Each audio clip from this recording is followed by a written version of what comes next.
Are you looking for a podcast where you can hear from real people regarding their real dental drama? If so, then you've come to the right place. Join hosts Bethany Petty and Dr. Rena Kuba as we dive into the solutions we've created and the mistakes we've made while managing dental drama. Let's get started. Hey, lady. What's up? What's up? Guess what? It's April, and that means our April content is now available through the subscription.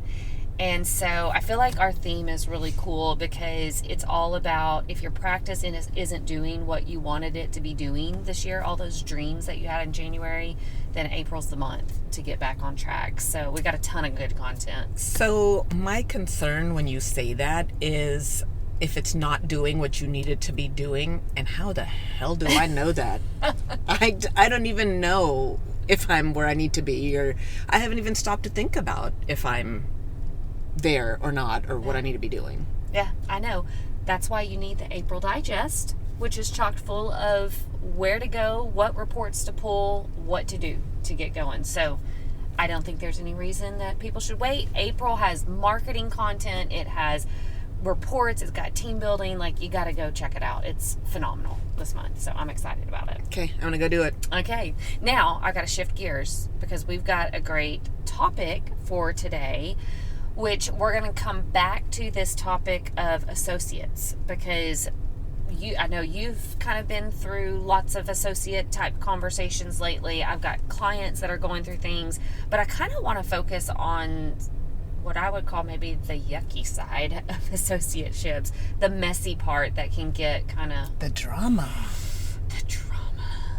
How about we dig into that today? So when I say the yucky side of associateships, what are some of the first things that come to your mind? I guess I think about like the associate, what if their dentistry is not up to par and you're having to have a conversation about, yes. I've been looking at your crowns and they're not, like, how do you have those conversations? Like, that is my number one yuck factor right there. I think the other thing that pops to mind is, how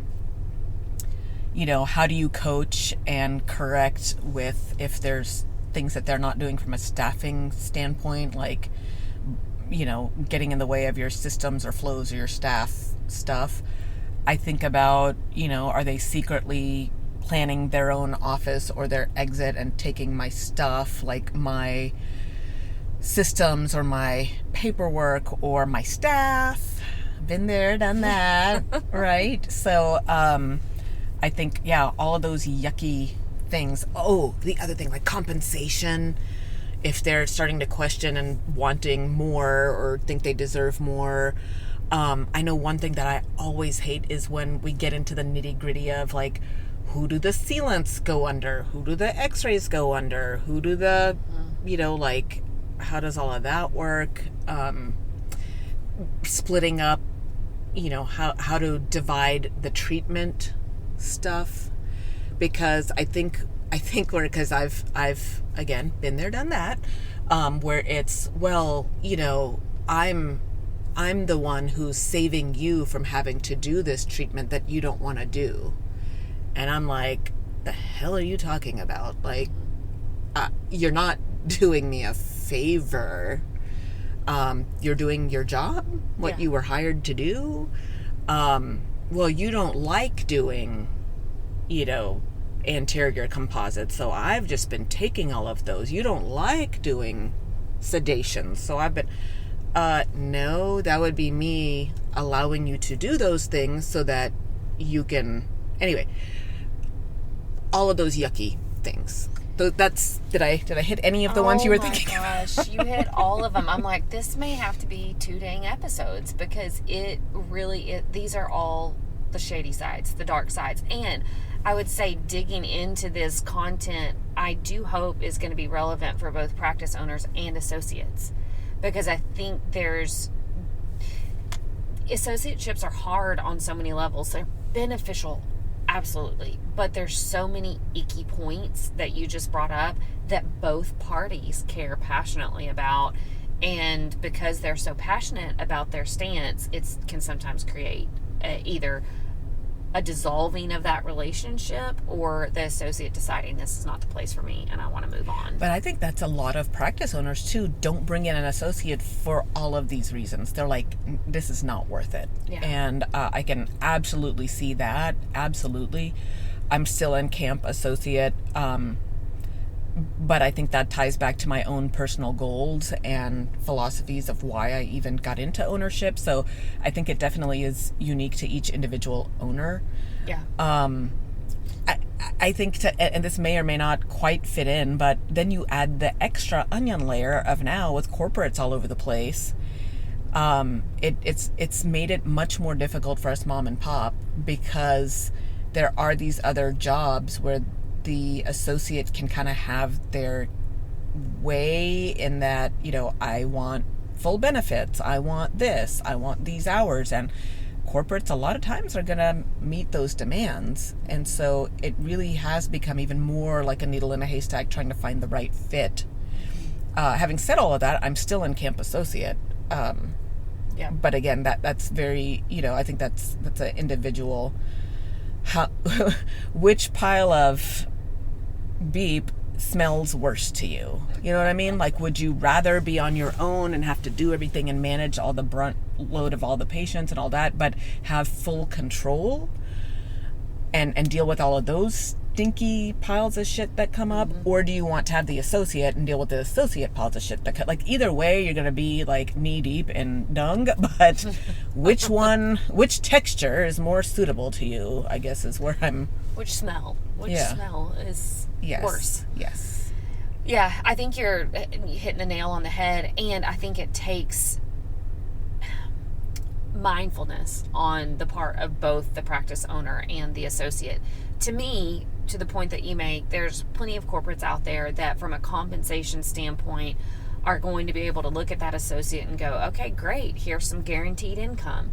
Great, here's health benefits.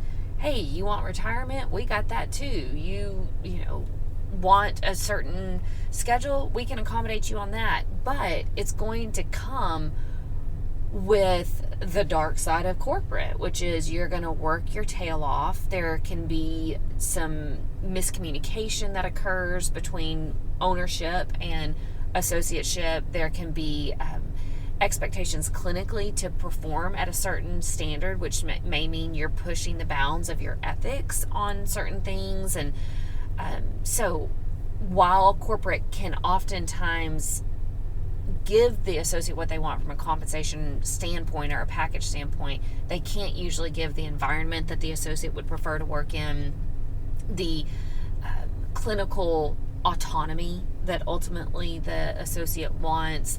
And so there's some definite downsides to that corporate. So for associates, to me, when you're wanting to link arms with a private practice owner, there's going to be some compensation things that have to register differently. You can't, the phrase, have your cake and eat it too. You can't have your cake and eat it too. Unfortunately, you've got to be able to make some compromises. When you go with corporate, you're compromising on the team environment, sometimes the ethics side of things that you struggle with. When you go with private practice, you're going to compromise a little bit on the compensation side of things because most private practices can't truly compete with what corporate offers.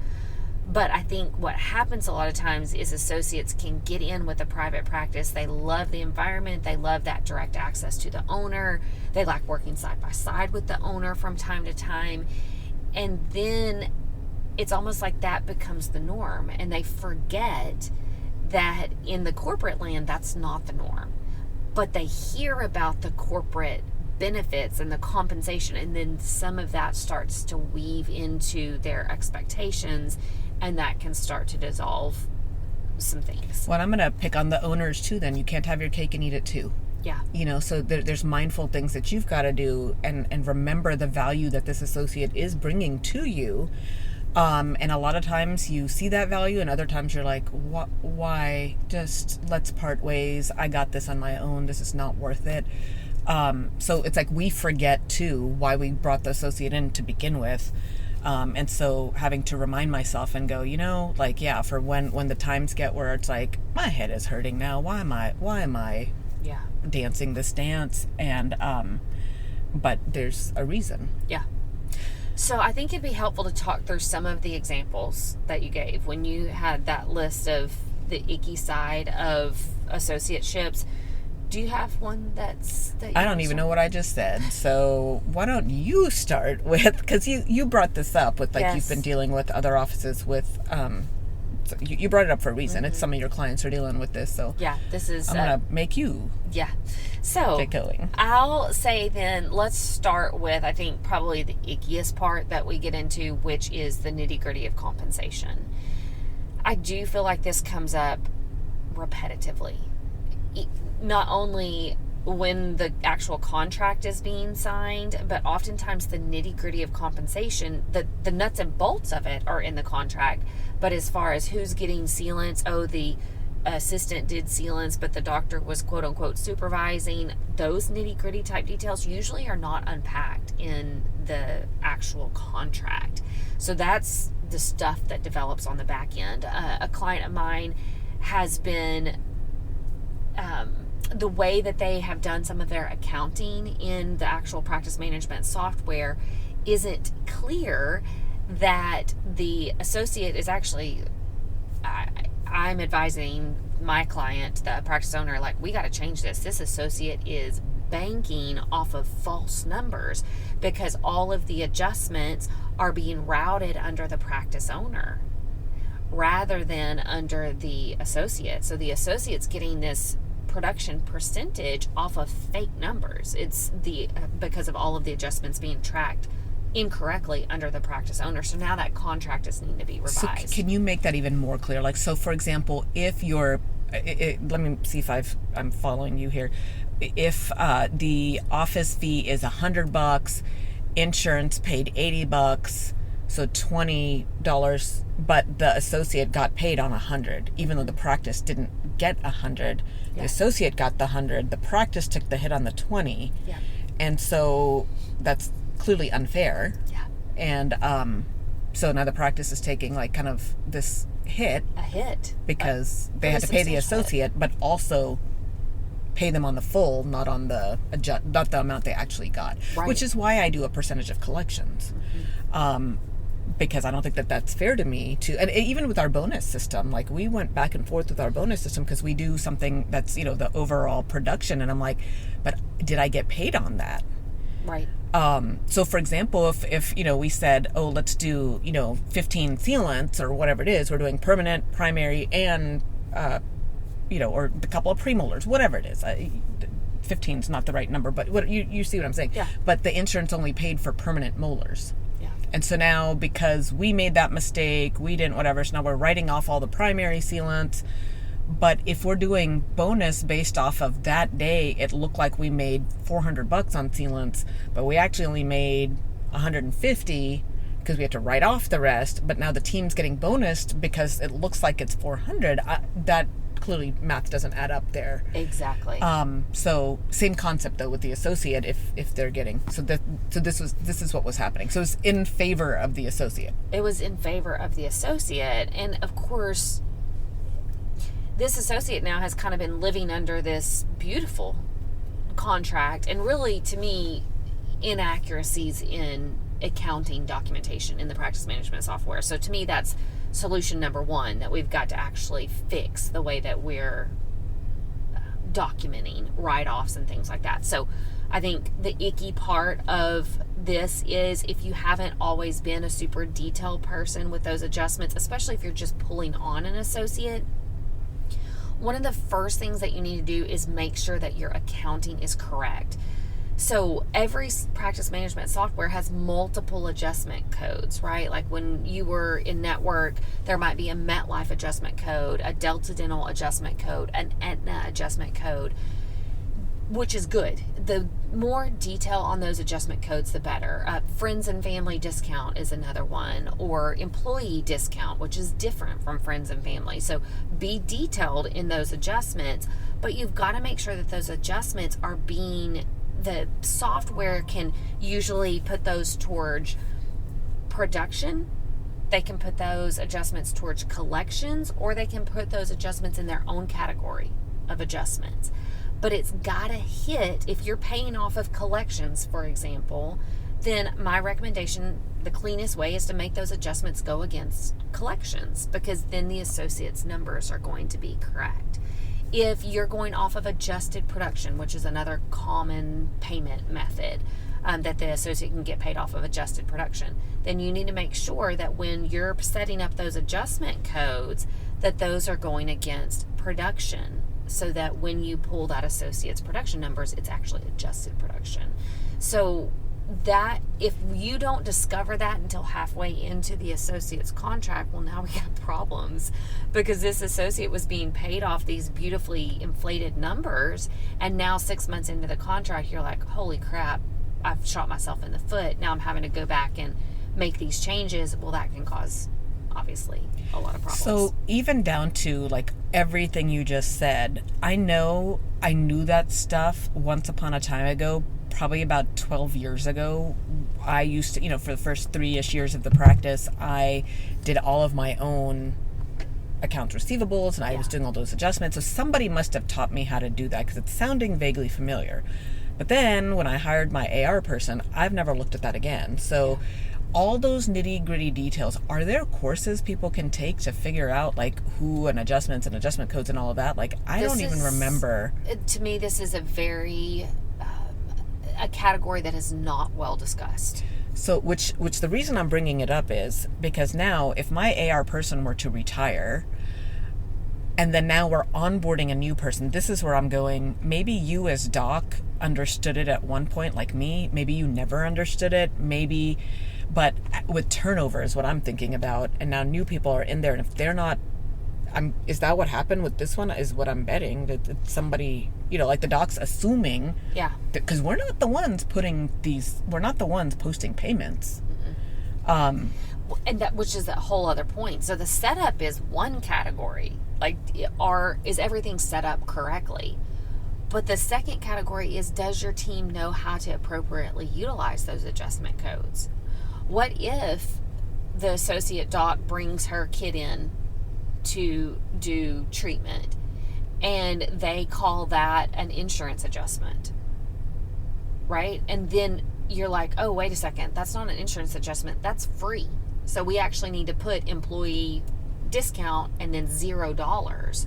So even that, there's so many inconsistencies that I see just from a bird's eye view when I'm looking at ledgers, when I'm with my clients, that I'm like, these adjustments don't make sense, or I can't formulate a line of thought when I'm looking at a particular... You can't track it. Like if you're going back and looking at an EOB and kind of going, this is where it's not clear and easy to track and figure out where these came from. Yeah. Which again, talk about a yucky topic. Like I'm like, oh God, I don't want to deal with any of this. But this matters in so many ways when you're trying to go back, and if you're later going, okay, should we drop this insurance? Should we not do this and that? And if you're like, oh no, MetLife pays us great. We look at this. And then now if you really looked at it, and if the adjustment codes had been applied correctly, you could have gone, oh my God, we're actually not getting paid right. Like this affects a lot.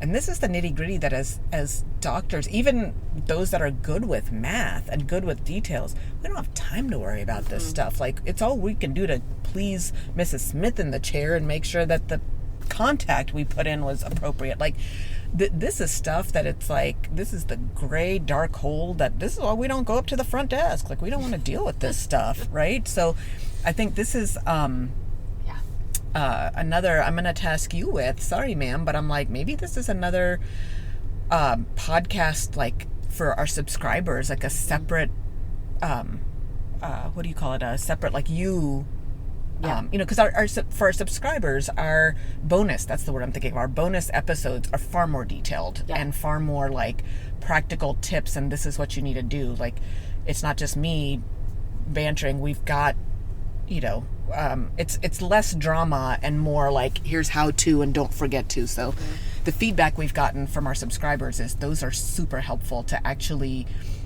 take something from talking about it to actually doing it. And then of course we've got the playbook tips in the digest that kind of go hand in hand with that. But I might task you with, if you're telling me that this is not, because I'm trying to think, how would I have known all these codes? And that too was like, almost like 15 years ago, where Yeah. insurance wasn't near as complicated as it is now. So Yeah. now when I'm thinking back on it, I bet you how I knew how to do that, and I'm putting knew how to do it in quotes, would probably have been the Dentrix trainer that came in was fantastic, and she probably set up a lot of that for me and told me what to do.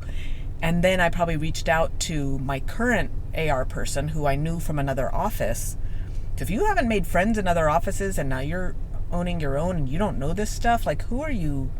Yeah. You know, that's why even like lasers, when I was starting, now there's a million classes for laser dentistry for pediatrics and all that. When I got my laser, there was nothing. Right. And I was like, well, I'm going to do water lays because my buddy who's writing the guidelines for the AAPD laser, she's the only one I really know who's got this in a systemized fashion.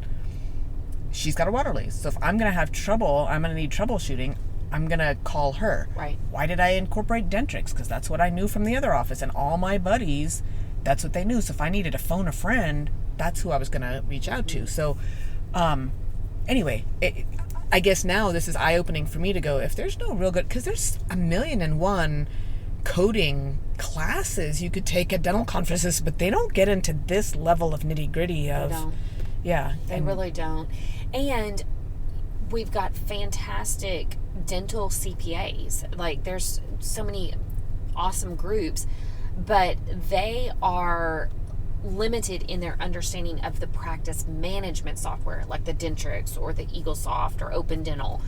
They're going off the data reported to them by the doctor. So there's only so much that they can ultimately see from their side of things, and so much that they can navigate through that. I think they're a great resource. It's definitely worth reaching out to dental CPAs. But to me, this is an area that's really vacant. I wouldn't say vacant. I think there's very light resources out there that could help. Okay, I'm tasking you, lady. I'm tasking you. This is, and Yep. by the way, I know you were going to talk about it later, so I'm sorry I'm going to steal your thunder here now, but we are, I think you said by the end of April, like all of our resources and playbook tips, because there are people that are now jumping on the bandwagon going, oh my gosh, I just heard about y'all's subscription. Oh my gosh, I missed oh my gosh, can I go back and get October's playbook items? No, that ship has sailed. But you are creating a portal or a hub or something that's going to have everything available for purchase. So for somebody who was a late subscriber and you're going, oh my gosh, I need that resource that walked me through how do I onboard this or how do I do that, you'll be able to go back and purchase that, which, you know, subscription is always going to be cheaper, but if you just need the one or two documents to get you going, so I'm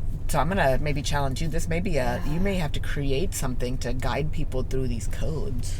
Yeah, we'll definitely have that on the resource section. So I'm super excited about this portion of our new platform that we're building, because we do feel like there's, even if it's been in a former month of our subscription, it may not be something that they need the whole subscription for. They may just need to go buy this one particular document. And so we have put hours and hours and hours of effort into building a really good resource section, so that as people are looking for kind of random things, I mean, we've got all kinds of topics on there. You know, an offer letter. What does that look like? Okay, great. You don't have to go reinvent the wheel. Just go download the one that we have available. You can purchase that one. Or like you're talking about, how do I set up my codes appropriately, my adjustment codes appropriately? There will be a document for that. And this will be a living, breathing thing that we're always adding things to. But I think we've got over 100 things that will be available at the end of this month for purchase. So it's going to be a great resource for sure. I just gave you more homework. I will get it done. But I do want to really focus in May, for May content on this category of not only adjustments, but also collections as well, is going to be heavy emphasis in May. So all of that's coming down the pipeline. But I think from an associate standpoint, these are the nitty gritty things that are going to come up. Then, so it's like, okay, do we have the accounting correct? Beyond that, then it's like, who gets paid for what? hands down, every single time when I'm talking to an associate, they want to know where the x-rays go. Are the x-rays going to the doctor, or the x-rays going to the practice owner? Application of fluoride, like if they're doing hygiene with an with a RDA, not with a hygienist, who's getting that fluoride credit, so to speak. What about sealants? Okay, if I do that in operative, is that counting towards my production? What if I'm doing hygiene and the assistant does it for me? Do I get the sealant credit? Then you take it to even more complex waters, which is like I've got some pediatric clients that do some appliances in their office. And so then there's that monitoring after you do an appliance. The patient might be coming monthly. Well, what if the associate sees that essentially ortho kid? What if the associate sees that ortho kid? The initial credit or production for that ortho went to the owning doc. So how is then that associate being paid for that ortho visit, which is like, or even in an adult practice? I was just talking about this with a client of mine who's bringing in an associate, and they're like, oh, we do clear aligners. How does that work? Like, they can't get 35% production off of the clear aligners when the lab bill is a third. That means the practice literally made nothing on this particular patient, even though my assistants, my sterilization, my room, my practice is being used. My scanner, Yeah. So all of those things, if they're not fully thought out before the associate signs on, they can create drama. So then what do you suggest for all that? Even now, it came up the other day, something, and I knew somebody was about to ask me, where does this get credited to? I walked out before they could ask. Yeah. I was like, I don't know. Even now, I don't know how we handle those sealants. I don't know how I don't know. I'm like, talk to AR person and talk to Bethany. Yeah. That is beyond my, I don't want to deal with that. Yeah. So I don't. But, and luckily, again, this goes back to, I've got, my current associate is very, fair. Yeah. Like, he's very reasonable. Yeah. It's not like he's going, meh, I need... But he's also not going to be like, no, never mind, Kuba, you take all the x-rays. Like, he's very fair. And so we can come to a fair agreement on that, which when he asked me early on, I was like, I don't know, man, because I can see how we could do it this way, and this is fair to this person, and that's fair to that person. And then I sent him to you and AR person. I don't know what y'all decided, and I've not looked back. But you go back to when I was an associate and I had a hygienist, like I worked for this gentleman 4 days. 2 days I had to do my own hygiene. 2 days I got one of the hygienists, and I had to pay towards the hygienist. I don't think that's a thing anymore, is it? So, get with the times, Kuba, but part of me goes, well, I'm bitter. Like, like you're not paying for your hygienist. And so, anywho, fair is a very tough topic. And I think fair is subjective. Each person can have their own opinion of what fair is. Well, that's what I'm saying. Yeah, it's its own topic unto itself. So I'm going to task you with, again, maybe you're doing 2 bonus episodes in May, but getting into the nitty gritty of, like, you could use my office if you want to, but what did you advise this client for the aligners? What did you advise the client, and like how did you help them come up with their compromise? What did you come up with for my office, for my associate? Because I don't know. Yeah. I still don't know. I don't want to know. Yeah. I don't. So I should just avoid commenting now and say, hey, catch it in the bonus episode. I'll tell Kuba not to listen. Yes. I will skip that episode because I don't want to know. But it's coming up again because maybe that's what it was. Maybe it wasn't my current associate, but maybe in my mind going, as we're looking for our new associate, because current one's going to be heading out at some point here soon, how do I have these conversations with that person? So to me, that is the point. You have to have conversations. We want to, sign on the dotted line, get this relationship going, and then just assume that it will work out. And that's just a very bad plan. So to me, the more clear the conversations can be ahead of time, the more you're going to know ahead of time, is our version of fair similar enough that we can actually get on the same page with this? Because the last thing you want is drama 3 months into this contract, and then life is miserable for you and that associate while you finish out this contract. We don't want to have the associate feel like they've been gotten, you signed on the dotted line and now I'm not paying you for anything but your treatment that you do. Well, that's not fair. So to me, you've got to have these conversations ahead of time. And it can be something as simple as, if you've always had an associate or you've had an associate for a while, you can say, hey, this is what we've always done regarding x-rays, regarding sealants, regarding clear aligners or aligners, or appliances. You can say, this is what we've always done. Are you agreeable to that? And they're like, yeah, well, the only one can we talk further about whatever? And then at least the conversation is being had. Now, if you've never had an associate before, that's a little bit harder to do because there is no history to it. And so that's where you, again, lean in on your resources, figure out what is truly fair, and then you put together your list and go, okay, before we move further in this conversation and get to the contract, I want to talk through some of the nitty gritty. These are going to be some of this, I think, sticky points that we need to kind of work through. This is what I would like to do. How do you feel about that? So it's the same kind of conversation. You just don't have the history behind it. I would say when you're building that list of what's fair, talk to the right people. Don't talk to the guy on the street that everybody knows is the shrewd fox that is, conniving everybody out of their money. Don't use his example because what he deems as fair is probably not fair. Talk to reasonable people about what their rules of the arrangement are with the associate and use that as the content. This is where, again, lean in on your resources. Like if you do have a good dental CPA, they may have some opinions, or they can at least gather information for you on what's reasonable from not only who gets the credit for what, but what is a reasonable arrangement. Dental lawyers are a great resource because they have looked at thousands of associate contracts and they know what's typical in your particular area. So you need to build out a fair offer. And I would say on the heels of that too, you don't need to be bitter about that offer. If you're going to be bitter about it, you do not need an associate. If you're going to be mad about all the credit that he or she is getting for certain things, or, oh, lucky you get to use the laser when I paid for that laser, it's not going to go well for you if that's your mindset. So you've got to be okay with the terms as well. And if you can't get okay with the terms, it's not worth moving forward, in my opinion. Anything else compensation-wise that you can think of? No, that was yucky. What else? Yeah.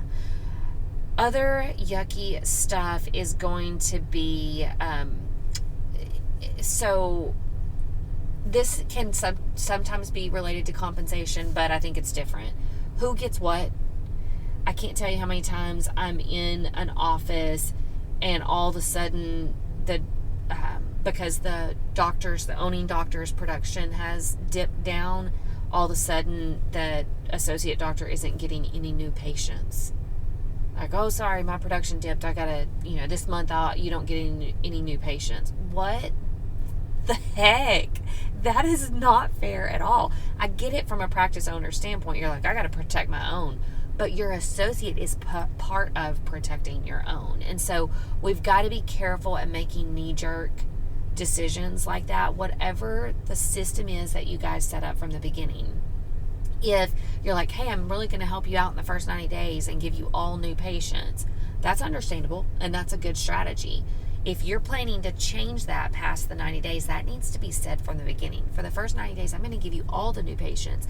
And then once we get past the 90 days, you're going to take 80% and I'm going to take 20%. And it'll be randomly assigned by our business team.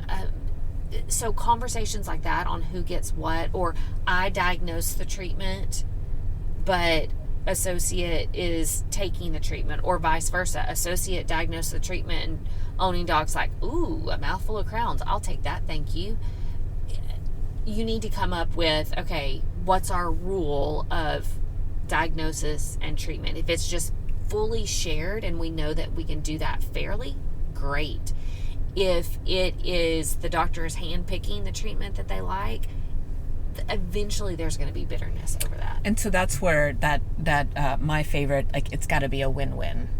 And so if I guess to me, that's what I'm like, if I was the associate, how would I feel right now? If I'm the one who's here to see all these limited exams, and I'm the one who's treatment planning, the full mouth IV cases, and I'm the one who had to spend 45 minutes in there with that family, and then I had to answer all those questions after. Oh, but then Kuba's the one who gets to go do the cases, and she never lets me do them.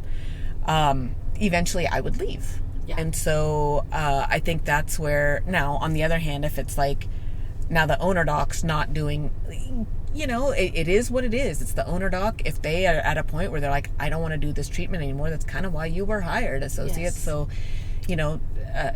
at some point that it will evolve, but it's got to be a win-win. Yeah. And I think for the associate to be, like, oh, well, I should get to do all my own treatment, and I should get all the new patients, and are you sure about that? Like, make sure you're in check with your own, both parties need to be looking at it as, if I was in the other shoes, how would I want this? Yes, I think that is so critical. And to me, that's the appropriate mindset in this associate relationship. It really does need to be, both parties have a level of trust that they're both working for each other. Speaking of new patients, when you said that, I was like, oh, this is another thing that I've seen come up, and I want to really challenge our associates out there on this. There cannot, just like the owning doc can't be bitter about the production that they're giving to you, you, associate doctor, cannot be bitter about the expectation that you're there to help grow the practice. Can't tell you how many times I hear little rumblings of, well, why in the heck would I go out and do this community event, or go out and meet our referring partners? Why would I do that if it's only going to benefit the owning doc's practice? Because you want a job, and you want a job where you have enough patients to see, and you want a job where you can actually earn income.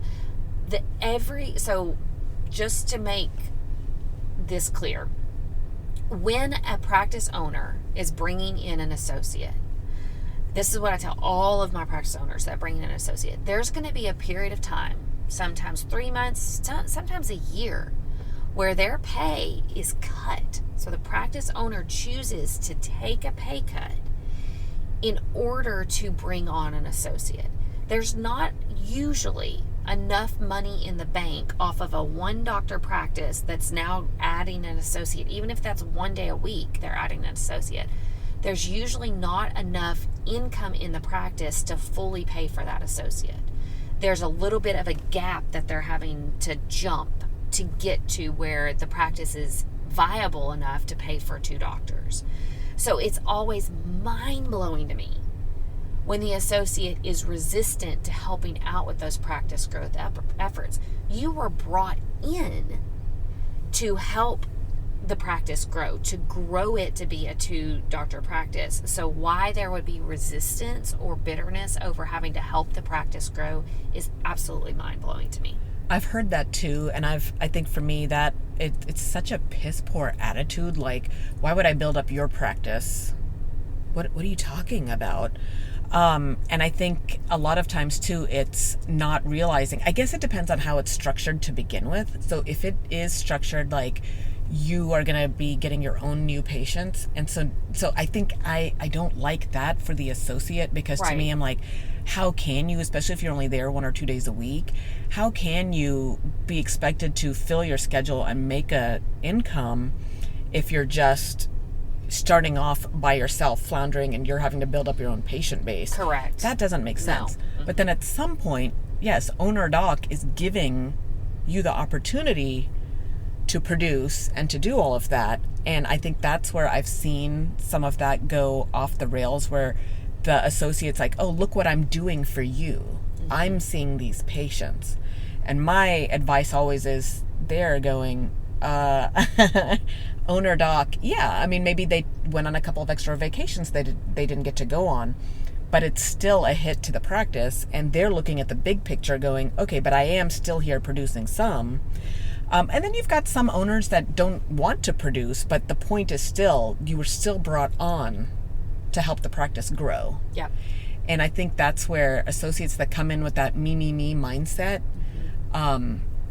you're going to have a really hard time being successful long-term as an associate. And maybe that's your goal. Maybe you just wanted to come in and get your feet wet, and then your goal was to go start your own or do whatever. But I think it's a really lousy strategy. It's a very selfish strategy. I think once the owner docs get wind of that, then that's when they're like, oh, okay.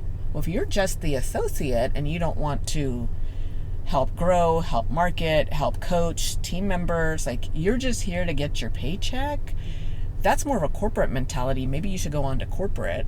Exactly. Because for small practice owners, it's like the thought is this was supposed to be a camaraderie of sorts. Now, same for the practice owner that's not allowing the associate opportunities to grow, and you're just, because I hear that too. There's owners that like, the associate's just doing the grunt work for me, but no, I'm going to go get all the new patients. I'm going to go do all of this, and then you just do what I tell you to do. You're shooting yourself in the foot. That's also a very selfish strategy, and associate's going to leave, and you're like, well, yeah, I just needed that. No, it's expensive to bring on an associate and to incorporate them in your practice and in your community. Yeah. And the revolving door diminishes the quality that you can ultimately give the patient. Yeah. So it definitely needs to be both parties. And I will say, I feel like this, I've said it before and y'all are going to hate me and tune me out, but I do feel like we're at a generation that's a very me from both sides, actually. For the associate coming in and going, well, look what I'm doing for you. And I'm like, hold up now. Yeah. Hold up. And then also for the owners that are like, me, like, I'm bringing in an associate so that I can go on vacations. Don't they know that? Yeah. It's a dumb mentality, a long-term mentality. It's not smart. Exactly. I think we've got to approach, no matter what the associate arrangement is going to be, we've got to approach it with a level of respect and not with a level of bitterness or me-focusedness. None of this can be me-focused, to be perfectly honest. In order for it to work well, we've got to have a mutual appreciation for one another. That associate would not have a private practice environment where they're learning, they're growing, they've got good collaboration with the owner doc if that owner doc wasn't bringing in an associate.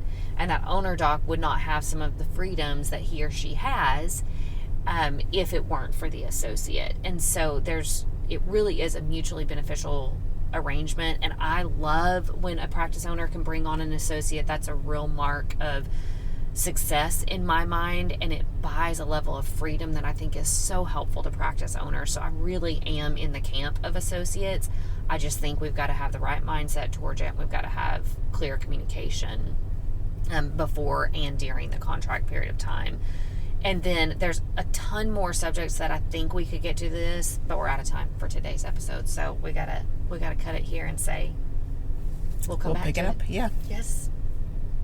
Thanks for joining the conversation today. We hope that you are comforted in knowing that you are not alone, but we also hope that you're walking away with some really great tips and tricks to try in your practice. We value your feedback, so please take a few moments to rate and review the podcast.